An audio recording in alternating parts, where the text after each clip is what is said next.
Magandang araw po sa inyo lahat. Absolute Royal po. Tayo po ay nagbabalik sa lungsod ng Maynila. Dito pa rin po sa Plaza Loton Gardens. Mga kaibigan, bibigyan ko lang po kayo ng konting update regarding po dito sa lugar na to. At kapansin-pansin mga kaibigan, nailatag na rin po yung ilan sa ating mga halaman po nung mga nakarang araw yan, totally well landscape na po yung ibang party po dito. Yung mga halaman well organized na po. May mga halaman pa rin na kailangan na itanim sa dapat nilang lugar. Pero majority mga kaibigan, napakaganda na po itong lugar na to. At kapansin-pansin rin po mga kaibigan, may mga bollard lights, pero parang hindi naman po siya parang bollard lights, pero medyo may pagka Chinese style na lights po ito. Yan po. Yan po yung mga kaibigan. Yung pa diretso po yan. Itong patoy po natin mga kaibigan, diligyan na po ng mga ilaw. I'm not quite sure mga kaibigan, correct me if I'm wrong parang Chinese style lights po ba to? Yan po. Wala po kasi ako idea kung anong klaseng bollard lights po ito. Pero ang as para sa mga kaibigan is parang Chinese lights. Correct me if I'm wrong. Kung may idea po kayo mga kaibigan, please comment down below. Ilagay nyo lang po rito sa comment section. Yan, kahanga-hanga na po itong lugar na to, itong Plaza Loton Gardens po natin. At wow, ang ganda na. Labas na po yung tunay na ganda ho dito ng Plaza Loton Gardens po natin.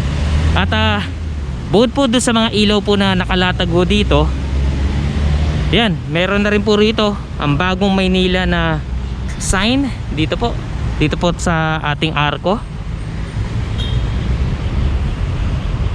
Yung last na punta po natin dito mga kaibigan, wala pa ho ito sa kabilang side lang. Ngayon ito, yan, ang bagong Maynila Department of Engineering and Public Works, DEPW. Yan po. Ito mga kaibigan, yan po yung mga ilaw ho natin. Totosin, yan mga kaibigan, kompleto na, halos kompleto na yung mga ilaw ho natin dito. Ito, paikot ho yan mga kaibigan, itong patoy po natin. At yung mini cafeteria po natin dito, yan, maayos-ayos na rin ho. May aircon na. Ayan, nakalagay na po yung aircon ho natin dito. Wow, ang ganda na.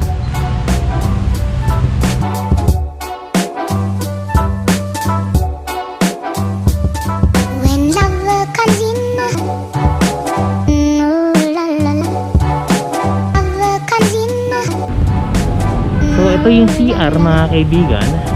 Ito. And by the way po pala mga kaibigan, yung meron po ako nakita isa sa comment po natin regarding dito sa Plaza Loton Gardens, kung malalagyan daw ng CR. So mga kaibigan, sa nagtanong po, nakalimutan ko na kung sino po yun. Ito po yung CR. Yan po.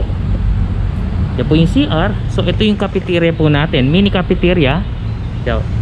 So kung mapapansin nyo mga kaibigan, doon sa Kartilya ng Katipunan, sa may tabi po ng Manila City Hall po natin, ang Kapitolyo po natin doon, malaki po, naabot po ng second floor po yon, yung coffee shop po natin doon. Pero ito mga kaibigan, hindi po siya ganun kalakihan, hindi katulad doon sa Kapitolyo. Pero ito mga kaibigan, ganun pa man, ito yung magsiserve ng coffee, snacks, at ang kinagandahan nito mga kaibigan, may enjoy nyo po yung nature. At sobrang green na green po yung paligid po natin. Parang ito po yung parang kusina ho nila. Yan. Yan, may aircon na ho rin ho dito. Yan. Ito po yung parang ramp para sa ating mga kababayan na PWD. Yan po. Ikot ho tayo mga kaibigan. Kagaya ng sinabi ko sa inyo mga kaibigan is may aircon na rin po naka-install sa ating cafeteria. Ayan o.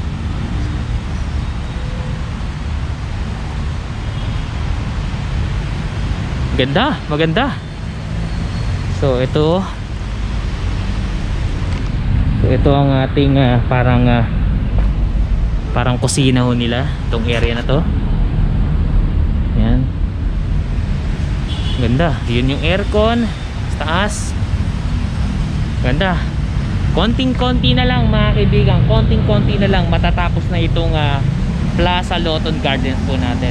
At saka yung mga halaman po rito nailagay na sa kanya-kanya mga pwesto. Maliban lang po dito sa mga to, iayos pa po to. Ang ganda. Okay mga kaibigan, yan po ang ating cafeteria. Wala pa tayong idea. Nakausap ko po ang isa sa ating DEPW, ang engineering team ho. Wala pa rin ho silang idea kung kailan magbubukas itong Plaza Loton Gardens. Particularly ito pong cafeteria po natin dito. Mabago-bago daw yung date pero ayan nyo mga kaibigan, bibigyan ko pa rin kayo ng ilang update ho dyan sa mga susunod. At ito lang po, itong marble po natin dito, talagang misteryoso po to, na napakalaking marble ho, na hindi pa natin alam kung saan ilalagay ho to. Ayan, misteryoso tong marble po natin dito. At pero feeling ko mga kaibigan, main attraction to. Hindi natin alam kung saan ipupwesto. Abangan po natin yan mga kaibigan.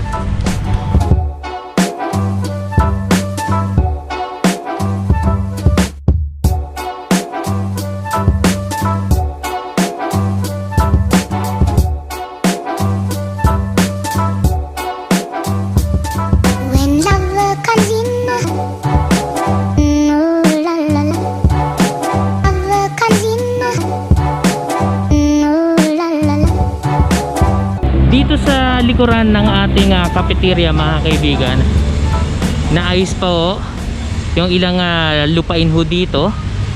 At kailangan pa ho nilang i-landscape. May mga halaman na kailangan ayusin. Pero all in all mga kaibigan, maayos-ayos na. Excited na rin ako sa kinalabasan ho itong Plaza Loton Gardens ho natin. Dito pa rin po matatagpuan po sa Loton, Manila. Yan po mga kaibigan, napakaganda. Yan po yung mga ilaw ho natin, magsisilbing liwanag po yan sa dilim ho.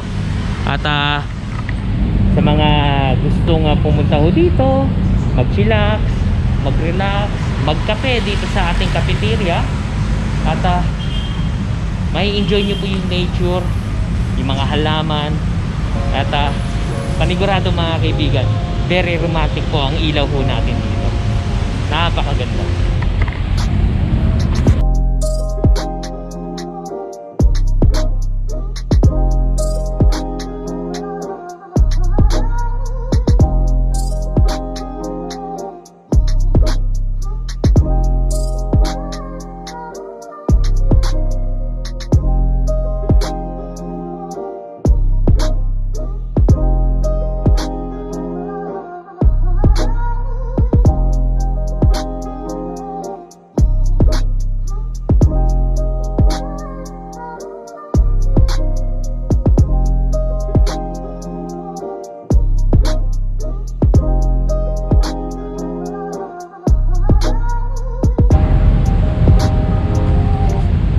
Absolute mga kaibigan, maraming po salamat at sinamahan niyo po ako sa ating munting update dito po sa Plaza Loton Gardens, dito pa rin po sa lungsod ng Maynila.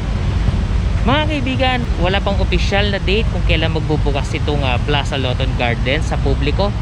Ganun pa man mga kaibigan, magbibigay pa rin po tayo ng update regarding po dito sa lugar na ito. Kung nagustuhan nyo po ang ating video, please like, share, and comment down below po. And sa mga hindi pa po nakakapag-subscribe, please click nyo lang po yung subscribe button below and hit that notification bell para ma-notify po kayo sa mga bagong videos po natin. Hanggang sa muli mga kaibigan, kita-kits, always stay safe, wear mask, and God bless. Maraming po salamat. Lungsod ng Maynila.